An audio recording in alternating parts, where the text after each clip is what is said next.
My dear friends and professionalist, I Uday Singh advocate speaking. ನೀವೆಲ್ಲರೂ ಸಹ ನನ್ನ ಚಾನಲನ್ನು ನೋಡ್ತಾ ಇದ್ದೀರಿ ಅಂತ ನಾನು ಅಂದ್ಕೊಂಡಿದ್ದೀನಿ. ಶೇರ್ ಮಾಡಿ, ಲೈಕ್ ಮಾಡಿ, ಕಮೆಂಟ್ ಮಾಡಿ, ಮತ್ತು ನನ್ನ ಚಾನಲ್ಗೆ ಇನ್ನೂ ಯಾರ್ಯಾರು ಸಬ್ಸ್ಕ್ರೈಬ್ ಆಗಿಲ್ಲ ದಯವಿಟ್ಟು ನೀವೆಲ್ಲರೂ ಸಬ್ಸ್ಕ್ರೈಬ್ ಆಗಬೇಕಂತ ಕೇಳ್ಕೊಳ್ತಾ, ಇವತ್ತು ನಾನು ನಿಮ್ಮ ಮುಂದೆ ಇನ್ನೊಂದು ವಿಷಯವಂತೂ ಇಟ್ಕೊಂಡು ನಿಮ್ಮ ಮುಂದೆ ಬಂದಿದ್ದೀನಿ.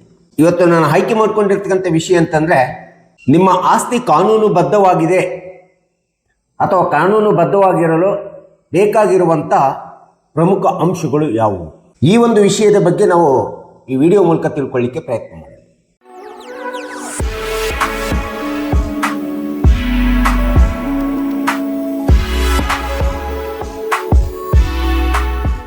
ಹದಿನೆಂಟುನೂರ 82ರ ಟ್ರಾನ್ಸ್ಫರ್ ಪ್ರಾಪರ್ಟಿ ಆ್ಯಕ್ಟ್ ಪ್ರಕಾರ ನಾವು ಆಸ್ತಿಯನ್ನು ಬೇರೆಯವರಿಂದ ಖರೀದಿ ಮಾಡ್ತೀವಿ ಅಥವಾ ಆಸ್ತಿಯನ್ನು ನಾವು ಗಳಿಸ್ತೀವಿ.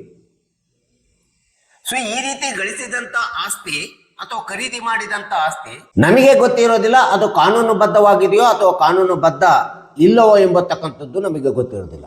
ಸೊ ಖರೀದಿ ಮೂಲಕ ವರ್ಗಾವಣೆ ಆಗಿರ್ಬೋದು ಅಥವಾ ಒಬ್ಬರಿಂದ ಇನ್ನೊಬ್ಬರಿಗೆ ವರ್ಗಾವಣೆ ಆಗುವಂತ ಯಾವುದೇ ಒಂದು ವಿಧವಾದಂಥ ಆಸ್ತಿ ಈ 1882ರ ವರ್ಗಾವಣೆ ಕಾಯ್ದೆಯ ಪ್ರಕಾರ ಅದು ಕಾನೂನುಬದ್ಧವಾಗಿ ವರ್ಗಾವಣೆ ಆಗಿದೆಯೋ ಇಲ್ಲವೋ ಎಂಬತಕ್ಕಂಥದ್ದು ತಿಳ್ಕೊಳ್ಳತಕ್ಕಂಥದ್ದು ತುಂಬಾ ಅವಶ್ಯಕವಾಗಿದೆ. ಹಾಗಾದ್ರೆ ಯಾವುದೇ ಒಂದು ಆಸ್ತಿ ಕಾನೂನುಬದ್ಧವಾಗಿದೆ ಅಂತೇಳಿ ಹೇಳ್ಬೇಕಾದ್ರೆ ಆ ಕಾನೂನಿನ ಪ್ರಕಾರ ಬೇಕಾಗಿರುವಂತಹ ಪ್ರಮುಖ ಅಂಶಗಳನ್ನು ನಾವು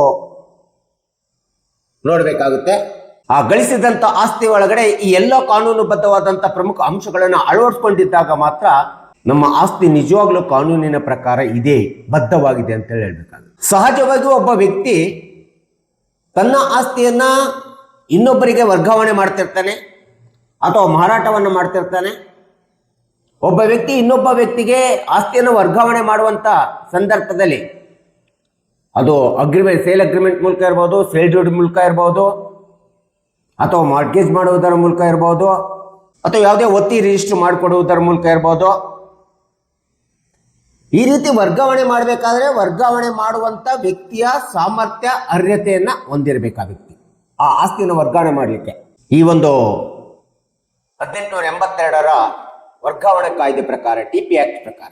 ಸೊ ಈ ರೀತಿ ಯಾವ ಒಬ್ಬ ವ್ಯಕ್ತಿ ಮಾರಾಟ ಮಾಡ್ತಾ ಇರ್ತಾನೆ ಅಥವಾ ಒಂದು ಆಸ್ತಿಯನ್ನು ಬೇರೆಯವರಿಗೆ ವರ್ಗಾವಣೆ ಮಾಡ್ತಾ ಇರ್ತಾನೆ, ಆ ವ್ಯಕ್ತಿ ಟಿಪಿ ಆಕ್ಟ್ ಸೆಕ್ಷನ್ 7 ಪ್ರಕಾರ ಸಾಮರ್ಥ್ಯವನ್ನ, ವರ್ಗಾವಣೆ ಮಾಡುವಂತ ಸಾಮರ್ಥ್ಯ ಮತ್ತು ಅರ್ಹತೆಯನ್ನ ಹೊಂದಿದ್ದಾಗ ಅದು ಒಂದು ಕಾನೂನುಬದ್ಧವಾದಂತ ಪ್ರಮುಖ ಅಂಶ ಅಂತೇಳಿ ನಾವು ಹೇಳ್ಬೇಕಾಗುತ್ತೆ. ಸೊ ಹೀಗೆ ಟ್ರಾನ್ಸ್ಫರ್ ಪ್ರಾಪರ್ಟಿ ಆಕ್ಟ್ ಪ್ರಕಾರ ಯಾವುದೇ ಒಂದು ಆಸ್ತಿಯನ್ನ ಅದು ಒಪ್ಪಂದ ಮೂಲಕ ಮಾಡ್ಕೋಬಹುದು, ಖರೀದಿ ಮೂಲಕ ಮಾಡ್ಕೋಬಹುದು, ಇನ್ಯಾವುದೇ ರೀತಿಯಲ್ಲಿ ಮಾಡ್ಕೊಳ್ಬೇಕಾದ್ರೆ ಮಾಡಿಕೊಡುವಂತ ವ್ಯಕ್ತಿ, ಮಾರಾಟ ಮಾಡುವಂತ ವ್ಯಕ್ತಿ ಅಥವಾ ವರ್ಗಾವಣೆ ಮಾಡುವಂತ ವ್ಯಕ್ತಿ ಕೆಲವೊಂದು ಬೌದ್ಧಿಕ ಅರ್ಹತೆಗಳನ್ನು ಸಹ ಹೊಂದಿರಬೇಕಾಗುತ್ತೆ.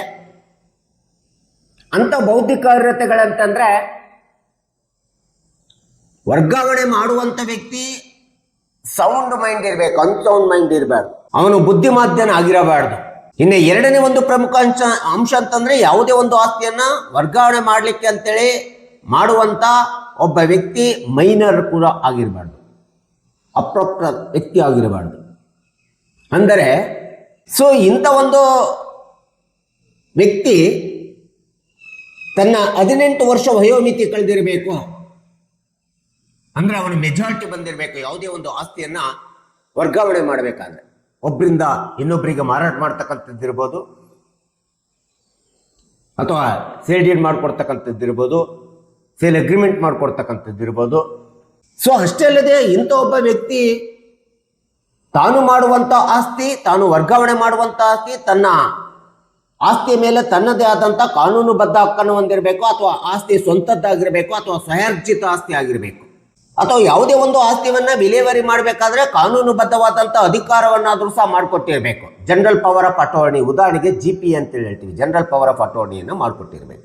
ಟ್ರಾನ್ಸ್ಫರ್ ಪ್ರಾಪರ್ಟಿ ಆಕ್ಟ್ 1882 ಪ್ರಕಾರ ಎಲ್ಲ ವಿಧವಾದಂಥ ಆಸ್ತಿಗಳನ್ನು ಸಹ ನಾವು ವರ್ಗಾವಣೆ ಮಾಡಬಹುದು. ಆದರೆ ಟಿಪಿ ಆಕ್ಟ್ ಸೆಕ್ಷನ್ 6 ಅನ್ನ ನೋಡಿದಾಗ ಕೆಲವೊಂದು ಆಸ್ತಿಗಳನ್ನ ವರ್ಗಾವಣೆ ಮಾಡಿದ್ರು ಸಹ ಆ ರೀತಿ ವರ್ಗಾವಣೆ ಮಾಡುವಂತ ಆಸ್ತಿ ಒಳಗಡೆ ಕೆಲವೊಂದು ವಿನಾಯಿತಿಗಳನ್ನ ಕೊಡಲಾಗಿದೆ. ಅಂತ ಒಂದು ವಿನಾಯಿತಿಯನ್ನ ಪಡೆದುಕೊಂಡಿರುವಂತ ವರ್ಗಾವಣೆ ಆಗ್ತದೆ, ಆದ್ರೆ ಆಸ್ತಿ ಇವರಿಗೆ ಅಂತೇಳಿ ಹೋಗಿರೋದಿಲ್ಲ, ಅದು ಭವಿಷ್ಯತ್ತಿನಲ್ಲಿ ಈ ಆಸ್ತಿ ಬರಬಹುದು, ಆಸ್ತಿ ನನಗೆ ಸಿಗಬಹುದು ಎಂಬತಕ್ಕಂಥ ರೀತಿ ಒಳಗಡೆ ಸಹ ವರ್ಗಾವಣೆ ಆಗ್ತಿರ್ತದೆ.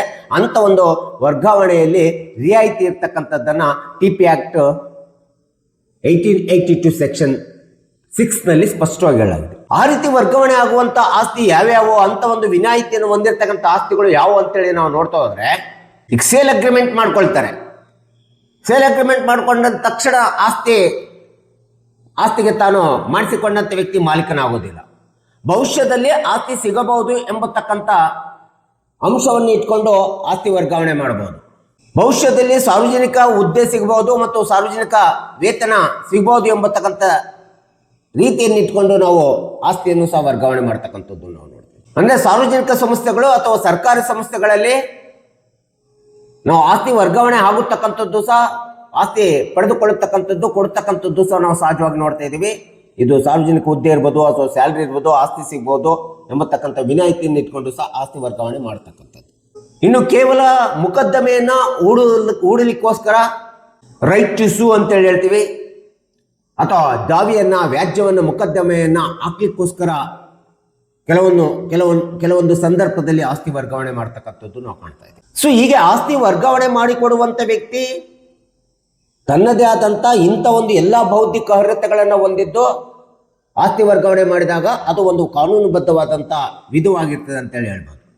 ಹಾಗೆ ಆಸ್ತಿಯನ್ನ ಪಡೆದುಕೊಳ್ಳುವಂತ ವ್ಯಕ್ತಿಯು ಸಹ ತನ್ನದೇ ಆದಂತ ಕೆಲವೊಂದು ಪ್ರಮುಖ ಅಂಶಗಳನ್ನ ಹೊಂದಿರಬೇಕಾಗುತ್ತೆ, ಕಾನೂನುಬದ್ಧವಾದಂಥ ಅಂಶಗಳನ್ನು ಹೊಂದಿರಬೇಕಾಗುತ್ತೆ ಯಾವುದೇ ಒಂದು ಆಸ್ತಿಯನ್ನು ಪಡ್ಕೋಬೇಕಾದ್ರೆ.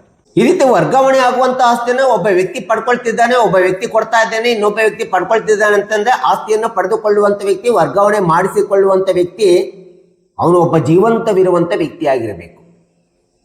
ಸತ್ತವರ ವ್ಯಕ್ತಿ ಹೆಸರಿನ ಮೇಲೆ ಆಸ್ತಿಯನ್ನು ವರ್ಗಾವಣೆ ಮಾಡಲಿಕ್ಕೆ ಬರೋದಿಲ್ಲ. ಇನ್ನು ಆಸ್ತಿಯನ್ನು ವರ್ಗಾವಣೆ ಮಾಡಿಸಿಕೊಳ್ಳುವಂತ ವ್ಯಕ್ತಿ ಮೈನರ್ ಆಗಿರಬಾರ್ದು. ಒಂದು ವೇಳೆ ಮೈನರ್ ಇದ್ರೆ ಗಾರ್ಡಿಯನ್ ಇಟ್ಕೊಂಡ್ಬಿಟ್ಟು ಆಸ್ತಿಯನ್ನು ವರ್ಗಾವಣೆ ಮಾಡ್ಕೋಬೇಕಾಗುತ್ತೆ. ಯಾವುದೇ ಆಸ್ತಿಯನ್ನು ಪಡೆದುಕೊಳ್ಳುವಂತ ವ್ಯಕ್ತಿ ಆಸ್ತಿಯನ್ನು ಪಡೆದುಕೊಳ್ಳುವಂತ ಉದ್ದೇಶ ಮತ್ತು ಪ್ರತಿಫಲ ಕಾನೂನುಬದ್ಧವಾಗಿರಬೇಕು. ಆಬ್ಜೆಕ್ಟ್ ಅಂಡ್ ಇಟ್ಸ್ ಕನ್ಸಿಡರೇಷನ್ ಅಂತ ಹೇಳ್ತೀವಿ. ಇದು ಕಾನೂನುಬದ್ಧವಾಗಿರಬೇಕು, ಕಾನೂನು ಬಾಹಿರವಾಗಿರಬಾರ್ದು. ಸೊ ಹೀಗಾಗಿ ಆಸ್ತಿಯನ್ನು ಪಡೆದುಕೊಳ್ಳುವಂತ ವ್ಯಕ್ತಿ Indian transfer property act 1882 section 23 ಪ್ರಕಾರ ಯಾವುದೇ ಆಸ್ತಿಯ ವರ್ಗಾವಣೆ ಅಕ್ರಮ ಉದ್ದೇಶವನ್ನು ಹೊಂದಿರಬಾರದು ಅಥವಾ ಯಾವುದೇ ವಿಧವಾದಂತಹ ಸಾರ್ವಜನಿಕರ ನೀತಿಗೆ ವಿರುದ್ಧವಾಗಿರಬಾರದು ಎಂಬತಕ್ಕಂಥದ್ದನ್ನು ಸ್ಪಷ್ಟವಾಗಿ ಸೆಕ್ಷನ್ 23 ಹೇಳಿರ್ತಕ್ಕಂಥದ್ದು ನಾವು ನೋಡ್ತಾ ಇದ್ದೀವಿ. ಹೀಗೆ ಆಸ್ತಿಯನ್ನ 1882ರ ಟ್ರಾನ್ಸ್ಫರ್ ಪ್ರಾಪರ್ಟಿ ಆಕ್ಟ್ ಪ್ರಕಾರ ಸೆಕ್ಷನ್ 6 ಮತ್ತು ಸೆಕ್ಷನ್ 7 ಅನ್ನು ನೋಡ್ತಾ ಹೋದ್ರೆ ಯಾವುದೇ ಆಸ್ತಿಯನ್ನು ವರ್ಗಾವಣೆ ಮಾಡತಕ್ಕಂಥ ವ್ಯಕ್ತಿ ಮತ್ತು ಆಸ್ತಿಯನ್ನ ಪಡೆದುಕೊಳ್ಳುವಂತ ವ್ಯಕ್ತಿ ಇಬ್ಬರೂ ಸಹ ಈ ಒಂದು ಕಾನೂನುಬದ್ಧವಾದಂಥ ಪ್ರಮುಖವಾದಂಥ ಅರ್ಹತೆ ಅಂಶಗಳನ್ನು ಹೊಂದಿರಬೇಕು. ಇನ್ನು ಯಾವುದೇ ಒಂದು ಆಸ್ತಿಯನ್ನು ವರ್ಗಾವಣೆ ಮಾಡಬೇಕಾದ್ರೆ ಕಾನೂನಿನಲ್ಲಿ ಏನು ಕ್ರಮಗಳನ್ನು ಕೈಗೊಂಡು ವರ್ಗಾವಣೆ ಮಾಡ್ಬೇಕಂತ ಹೇಳಿದ್ರೆ, ಕಾನೂನಿನ ಕ್ರಮಗಳಂತಂದ್ರೆ ನಿಮಗೆ ಗೊತ್ತಿರೋ ಹಾಗೆ ಯಾವುದೇ ಒಂದು ಆಸ್ತಿ ವರ್ಗಾವಣೆ ಸೇಲ್ ಡೀಡ್ ಮೂಲಕ ಅಥವಾ ಅಗ್ರಿಮೆಂಟ್ ಮೂಲಕ ಅಥವಾ ಮಾರ್ಗೇಜ್ ಮೂಲಕ ಒಬ್ಬ ವ್ಯಕ್ತಿಯಿಂದ ಇನ್ನೊಬ್ಬ ವ್ಯಕ್ತಿಗೆ ವರ್ಗಾವಣೆ ಆಗಬೇಕಾದ್ರೆ ಅದು ವಿಶೇಷವಾಗಿ ಖರೀದಿ ಪತ್ರ ಆಯಿತು ಅಂತಂದ್ರೆ ಯಾವುದೇ ಒಂದು ಆಸ್ತಿಯ ಮೇಲೆ ಮೊಟ್ಟ ಮೊದಲನೇದಾಗಿ ಆ ಆಸ್ತಿ ಸಬ್ ರಿಜಿಸ್ಟರ್ ಆಫೀಸ್ನಲ್ಲಿ ರಿಜಿಸ್ಟ್ರೇಷನ್ ಆಫೀಸ್ನಲ್ಲಿ ನೋಂದಣಿ ಆಗಬೇಕು. As per registration act 1908 section 17 ಪ್ರಕಾರ ನೋಂದಣಿ ಆಗತಕ್ಕಂಥದ್ದು ಕಡ್ಡಾಯ. ಇದು ಅತಿ ಪ್ರಮುಖವಾದಂಥ ಕಾನೂನು ಕ್ರಮ, ಕಾನೂನು ಅಂಶ ಅಂತ ಹೇಳಬೇಕಾಗುತ್ತೆ. ನೋಂದಣಿ ಮೂಲಕ ವರ್ಗಾವಣೆ ಮಾಡಿದಂಥ ಆಸ್ತಿ ಮಾತ್ರ ಕಾನೂನುಬದ್ಧವಾಗಿರ್ತದೆ. ಯಾವುದೇ ಆಸ್ತಿಯನ್ನ ಒಂದು ಖರೀದಿ ಮೂಲಕ ಖರೀದಿಸಬಹುದು ಅಥವಾ ಇನ್ಯಾವುದೇ ಮೂಲಕ ಆಸ್ತಿಯನ್ನು ಒಬ್ಬರಿಂದ ಇನ್ನೊಬ್ಬರು ಪಡ್ಕೋಬಹುದು ಅಥವಾ ವರ್ಗಾವಣೆ ಮಾಡಿಕೊಳ್ಳುವಂತ ಸಂದರ್ಭದಲ್ಲಿ ಅಟ್ಯಾಸ್ಟೇಷನ್ ಆಫ್ ದ 2 ವಿಟ್ನೆಸಸ್ ತುಂಬಾ ಅವಶ್ಯಕತೆ ಇರ್ತದೆ.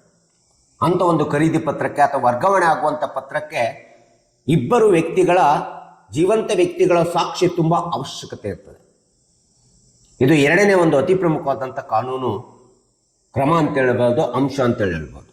ಇನ್ನು ಮೂರನೇ ಅಂಶ ಅಂತಂದ್ರೆ ವರ್ಗಾವಣೆ ಮಾಡಿಕೊಡುವಂತ ವ್ಯಕ್ತಿ ಮತ್ತು ವರ್ಗಾವಣೆ ಮೂಲಕ ಆಸ್ತಿಯನ್ನು ಪಡೆದುಕೊಳ್ಳುವಂತ ವ್ಯಕ್ತಿ, ಈ ಇಬ್ಬರು ವ್ಯಕ್ತಿಗಳು ಸಹ ಆ ಒಂದು ವರ್ಗಾವಣೆ ಆಗುವಂತ ಕಾಗದ ಪತ್ರ ಅಂತ ಇರ್ತದೆ, ಆ ಕಾಗದ ಪತ್ರಕ್ಕೆ ಇಬ್ಬರು ವ್ಯಕ್ತಿಗಳು ಸಹಿ ಹಾಕಬೇಕು. ಯಾರಾದ್ರೂ ಒಬ್ರು ಸಹಿ ಹಾಕಿಲ್ಲ ಅಂತಂದ್ರೆ ಅದು ಕಾನೂನುಬದ್ಧವಾಗಿ ವರ್ಗಾವಣೆ ಆಗೋದಿಲ್ಲ ಆಸ್ತಿ. ಇನ್ನು ಟ್ರಾನ್ಸ್ಫರ್ ಪ್ರಾಪರ್ಟಿ ಆಕ್ಟ್ ಸೆಕ್ಷನ್ 14 ಪ್ರಕಾರ ಯಾವುದೇ ವಯಸ್ಸಿನ ಆಸ್ತಿಯನ್ನು ವರ್ಗಾವಣೆ ಮಾಡಬೇಕಾದ್ರೆ ಶಾಶ್ವತವಾಗಿ ಒಂದೇ ಕುಟುಂಬ, ಒಂದೇ ಸಂಸ್ಥೆ ಒಳಗಡೆ ಕಾಯಂ ಆಗಿ ಇರುವಂತ ರೀತಿ ಒಳಗಡೆ ಯಾವುದೇ ಒಂದು ಆಸ್ತಿಯನ್ನ ವರ್ಗಾವಣೆ ಮಾಡತಕ್ಕಂತಲ್ಲ. ಸೆಕ್ಷನ್ 14 ಹೇಳ್ತಿದೆ TP ಆಕ್ಟ್ 1882. ಸೊ ಈ ರೀತಿ ವರ್ಗಾವಣೆ ಆಗುವಂತ ಆಸ್ತಿ ಯಾವುದೇ ಒಂದು ಗುಂಪಿನೊಳಗಡೆ ಅಥವಾ ಒಂದು ಕುಟುಂಬದೊಳಗಡೆ ಅಥವಾ ಒಂದು ಸಂಸ್ಥೆ ಒಳಗಡೆ ಶಾಶ್ವತವಾಗಿ ಕಟ್ಟಿ ಹಾಕುವಂತ ರೀತಿಯಲ್ಲಿ ವರ್ಗಾವಣೆ ಮಾಡಲಿಕ್ಕೆ ಸಾಧ್ಯವಿಲ್ಲ, ವರ್ಗಾವಣೆ ಮಾಡಲಿಕ್ಕೆ ಬರೋದಿಲ್ಲ ಅಂತೇಳಿ ಹೇಳ್ತದೆ. ಹೀಗೆ ಟ್ರಾನ್ಸ್ಫರ್ ಪ್ರಾಪರ್ಟಿ ಆಕ್ಟ್ ಪ್ರಕಾರ ಒಂದು ಆಸ್ತಿ ಒಬ್ಬರಿಂದ ಇನ್ನೊಬ್ಬರಿಗೆ ವರ್ಗಾವಣೆ ಆಗಬೇಕಾದ್ರೆ ವರ್ಗಾವಣೆ ಮಾಡುವಂತ ವ್ಯಕ್ತಿ ಮತ್ತು ಮಾಡಿಸಿಕೊಳ್ಳುವಂತ ವ್ಯಕ್ತಿ ಇಬ್ಬರು ವ್ಯಕ್ತಿಗಳು ಜೀವಂತವಾಗಿರಬೇಕು. ಈ ರೀತಿ ಇಬ್ಬರು ಜೀವಂತವಾಗಿರ್ತಕ್ಕಂಥ ವ್ಯಕ್ತಿಗಳ ನಡೆಯುವಂತ ಒಂದು ಕಾನೂನುಬದ್ಧ ಪ್ರಕ್ರಿಯೆ ಮಾತ್ರ ವರ್ಗಾವಣೆ ಆಸ್ತಿ ಆಗ್ತದೆ, ಕಾನೂನುಬದ್ಧ ವರ್ಗಾವಣೆ ಆಸ್ತಿ ಅನ್ಸ್ಕೊಳ್ಳಿಕ್ಕೆ ಸಾಧ್ಯ ಆಗ್ತದೆ. ಉದಾಹರಣೆಗೆ ನಾವು ಯಾವುದಾದ್ರೂ ಒಂದು ದಾವೆಯನ್ನು ಹೂಡ್ತೀವಿ. ದಾವೆಯನ್ನು ಹೂಡುವಂತ ಸಂದರ್ಭದಲ್ಲಿ ಆ ವ್ಯಕ್ತಿ ಸತ್ತೋಗ್ಬಿಟ್ಟಿರ್ತಾನೆ, ನಮಗೆ ಗೊತ್ತಿರೋದಿಲ್ಲ, ಪಕ್ಷಕಾರರ ಮಾಹಿತಿಯನ್ನು ತೆಗೆದುಕೊಂಡ್ಬಿಟ್ಟು ನಾವು ದಾವೆಯನ್ನು ಹೂಡ್ಬಿಡ್ತೀವಿ. ಸತ್ತ ವ್ಯಕ್ತಿಯ ಮೇಲೆ ದಾವೆ ಹೂಡಿದಾಗ ಕೇಸ್ ಇಸ್ ನಾಟ್ ಮೇಂಟೈನೇಬಲ್ ಅಂತ ಹೇಳಿ ಹೇಳ್ತದೆ, ಕೇಸ್ ಡಿಸ್ಮಿಸ್ ಆಗೋ ಚಾನ್ಸಸ್ ಇರ್ತದೆ. ಹೀಗೆ ಯಾವುದೇ ಒಂದು ಆಸ್ತಿಯನ್ನ ಇಬ್ಬರು ಜೀವಂತ ಇರುವ ವ್ಯಕ್ತಿಗಳ ಮೇಲೆ ನಡೆಯುವಂತ ಒಂದು ಪ್ರಕ್ರಿಯೆ ಅಂತೇಳಿ ನಾವು ಹೇಳ್ಬೇಕಾಗುತ್ತೆ. ಕೆಲವೊಂದು ಸಂದರ್ಭದಲ್ಲಿ ನಾವು ಆಸ್ತಿಯನ್ನ ವಿಲ್ ಡೀಡ್ ಮೂಲಕ ಕೊಡ್ತೀವಿ, ಇನ್ನೊಬ್ಬರಿಗೆ ಕೊಡ್ತೀವಿ, ಅಥವಾ ವಿಲ್ ಮಾಡುವುದರ ಮೂಲಕ ನಾವು ಇನ್ನೊಬ್ಬರಿಗೆ ಕೊಡ್ತೀವಿ. ಆ ರೀತಿ ವಿಲ್ ಮಾಡುವುದರ ಮೂಲಕ ನಾವು ಆಸ್ತಿಯನ್ನ ಇನ್ನೊಬ್ಬರಿಗೆ ಕೊಡ್ತೀವಿ ಅಂತಂದ್ರೆ ನಾವು ಬದುಕಿರೋವರೆಗೂ ಆಸ್ತಿ ವರ್ಗಾವಣೆ ಆಗೋದಿಲ್ಲ.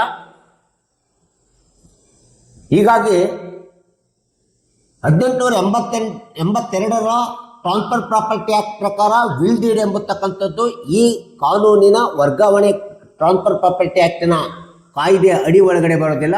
ಅದೇನಿದ್ರು ಹಿಂದೂ ಸಕ್ಸೆಷನ್ ಆಕ್ಟ್ 1956 ಒಳಗಡೆ ಬರ್ತದೆ, ಅಥವಾ ಹಿಂದೂ ವಾರಸತ್ವ ಕಾಯ್ದೆ 1956 ಅಡಿಯಲ್ಲಿ 2005ರಲ್ಲಿ ತಿದ್ದುಪಡಿಯಾಗಿರ್ತಕ್ಕಂಥ ಕಾಯ್ದೆ ಅಡಿಯಲ್ಲಿ ವಿಲ್ ಡೀಡ್ ಬರ್ತಕ್ಕಂಥದ್ದು ನಾವು ನೋಡ್ತೀವಿ. ವಿಲ್ ಮೂಲಕ ಆಸ್ತಿ ವರ್ಗಾವಣೆ ಆಗತಕ್ಕಂಥದ್ದು ಅಥವಾ ವಿಲ್ ಮಾಡತಕ್ಕಂಥದ್ದು ಈ ಒಂದು ವರ್ಗಾವಣೆ ಕಾಯ್ದೆಯಲ್ಲಿ ಬರಲಿಕ್ಕೆ ಸಾಧ್ಯನೇ ಇಲ್ಲ ಅಂತೇಳಿ ನಾವು ಹೇಳಬೇಕಾಗುತ್ತೆ. ಸೊ ಹೀಗೆ ಯಾವುದೇ ಒಂದು ಟ್ರಾನ್ಸ್ಫರ್ ಪ್ರಾಪರ್ಟಿ ಆಕ್ಟ್ 1882 ಪ್ರಕಾರ ಒಂದು ಆಸ್ತಿಯನ್ನು ವರ್ಗಾವಣೆ ಮಾಡಬೇಕಾದ್ರೆ ಮಾಡುವಂತ ವ್ಯಕ್ತಿ ಮತ್ತು ಮಾಡಿಸಿಕೊಳ್ಳುವಂತ ವ್ಯಕ್ತಿ ಈ ಸಾಮಾನ್ಯವಾದಂಥ ಕಾನೂನುಬದ್ಧವಾದಂಥ ಪ್ರಮುಖ ಅಂಶಗಳನ್ನು ಹೊಂದಿರಬೇಕಾಗುತ್ತೆ. ಜೊತೆಗೆ ಕಾನೂನು ಕ್ರಮಗಳ ಕೈಗೊಳ್ಳುವುದರ ಮೂಲಕ ಒಂದು ಆಸ್ತಿಯನ್ನು ವರ್ಗಾವಣೆ ಮಾಡಬೇಕಾಗುತ್ತೆ. ಇನ್ನೊಂದು ಅಂಶ ಅಂತಂದ್ರೆ ವರ್ಗಾವಣೆ ಮಾಡುವಂತ ವ್ಯಕ್ತಿ ಮತ್ತು ಮಾಡಿಸಿಕೊಳ್ಳುವಂತ ವ್ಯಕ್ತಿ ಆ ಆಸ್ತಿ ರಿಜಿಸ್ಟ್ರೇಷನ್ ಆದ್ಮೇಲೆ ಅದನ್ನು ಮುಟೇಷನ್ ಮಾಡಿಕೊಳ್ಳತಕ್ಕಂಥದ್ದು ತುಂಬಾ ಅವಶ್ಯಕತೆ ಇದೆ. ಹೀಗೆ ಒಂದು ವರ್ಗಾವಣೆಯಿಂದ ಪ್ರಾರಂಭ ಆದಂತ ಆಸ್ತಿ it is N A legal and legitimate property, ಇದು ಕಾನೂನುಬದ್ಧವಾಗಿರ್ತಕ್ಕಂಥ ಆಸ್ತಿ ಅಂತೇಳಿ ನಾವಿಗೆ ಅನ್ಸ್ಕೋಬೇಕಾದ್ರೆ, ಇದಕ್ಕೆ ಯಾವುದೇ ವಿಧವಾದಂಥ ತೊಡಕು ಇಲ್ಲ ಅಂತೇಳಿ ಅನ್ಬೇಕಾದ್ರೆ ಈ ಎಲ್ಲ ಪ್ರಮುಖ ಅಂಶಗಳನ್ನು ಹೊಂದಿದ್ದಾಗ ಮಾತ್ರ ನಾವು ಪಡೆದುಕೊಂಡಂಥ ಬೇರೆಯವರಿಂದ ನಮಗೆ ವರ್ಗಾವಣೆ ಆಗಿರ್ತಕ್ಕಂಥ ಯಾವುದೇ ಆಸ್ತಿ ಇರ್ಬೋದು, ಅದು ಸೈಟ್ ಇರ್ಬೋದು, ಹೊಲ ಇರ್ಬೋದು, ಮನೆ ಇರ್ಬೋದು, ಇನ್ನೇನೇ ಇರ್ಬೋದು, ಬಿಲ್ಡಿಂಗ್ ಪ್ರಾಪರ್ಟಿ ಇರ್ಬೋದು, ಇನ್ನೇನೇ ಇರ್ಬೋದು, ಆಗ ಮಾತ್ರ ಈ ಎಲ್ಲ ಅಂಶಗಳನ್ನು, ಕಾನೂನುಬದ್ಧ ಅಂಶಗಳನ್ನು ಒಳಗೊಂಡ್ಬಿಟ್ಟು ಒಂದು ಆಸ್ತಿಯನ್ನು ನಾವು ಖರೀದಿ ಮಾಡಿದ್ದೀವಿ ಅಥವಾ ಒಂದು ಆಸ್ತಿಯನ್ನು ನಾವು ಪಡ್ಕೊಂಡಿದ್ದೀವಿ ಅಂದಾಗ ಮಾತ್ರ ಅದು ಲೀಗಲ್ ಆ್ಯಂಡ್ ಲೆಜಿಟಿಮೇಟ್ ಪ್ರಾಪರ್ಟಿ ಆಗ್ತದೆ ಎಂಬತಕ್ಕಂಥದ್ದನ್ನು ಪಕ್ಷಕಾರರು, ಸಾರ್ವಜನಿಕರು, ನಾವು ನೀವುಗಳೆಲ್ಲರೂ ಸಹ ತಿಳ್ಕೋಬೇಕು ಎಂಬತಕ್ಕಂಥ ಹಿನ್ನೆಲೆಯನ್ನು ಇಟ್ಕೊಂಡು ನಾನು ಈ ವಿಡಿಯೋನ ಹೇಳಿದ್ದೀನಿ. ನನ್ನ ವಿಡಿಯೋ ಇಷ್ಟ ಆಗಿದ್ದರೆ ಶೇರ್ ಮಾಡಿ, ಲೈಕ್ ಮಾಡಿ, ಕಮೆಂಟ್ ಮಾಡಿ, ಮತ್ತು ನನ್ನ ಚಾನಲ್ಗೆ ಇನ್ನೂ ಯಾರ್ಯಾರು ಸಬ್ಸ್ಕ್ರೈಬ್ ಆಗಿಲ್ಲ ದಯವಿಟ್ಟು ನೀವೆಲ್ಲರೂ ಸಬ್ಸ್ಕ್ರೈಬ್ ಆಗಬೇಕಂತ ಕೇಳ್ಕೊಳ್ತಾ ಇವತ್ತಿನ ವಿಷಯಕ್ಕೆ ವಿರಾಮನ ಹೇಳ್ತೀನಿ. ಇನ್ನೊಂದು ವಿಷಯವನ್ನು ತೆಗೆದುಕೊಂಡು ನಿಮ್ಮ ಮುಂದೆ ಬರ್ತೀನಿ. ಜೈ ಹಿಂದ್, ಜೈ ಕರ್ನಾಟಕ.